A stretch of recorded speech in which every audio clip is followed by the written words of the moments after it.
বাদাম মানেই সুস্বাস্থ্য, পুষ্টিকর ও শান্তিদায়ক খাবার, কিন্তু প্রতিটি খাবারে আলাদা আলাদা বৈশিষ্ট্য আছে।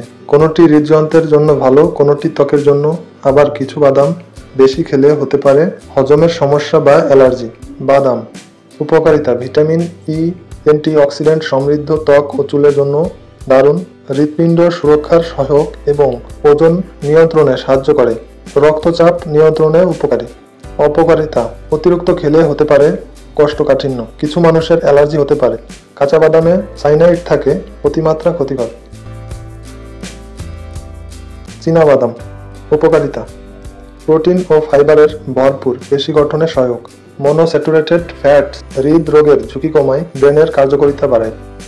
অপকারিতা: অনেকেরই চীনাবাদামে অ্যালার্জি, বেশি খেলে হতে পারে ওজন বৃদ্ধি।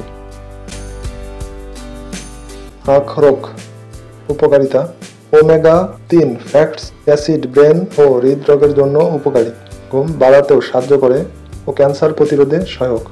অপকারিতা: অতিরিক্ত খেলে পেটের গ্যাস বা ডায়রিয়া হতে পারে, উচ্চ ক্যালোরি, বেশি খেলে ওজন বাড়বে।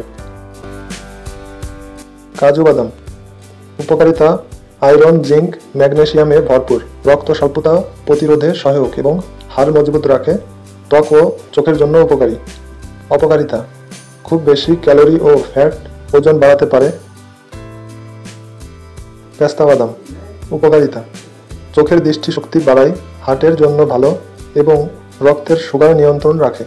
অপকারিতা: লবণযুক্ত পেস্তা উচ্চ রক্তচাপ বাড়াতে পারে, অতিরিক্ত খেলে হজমের সমস্যা হতে পারে।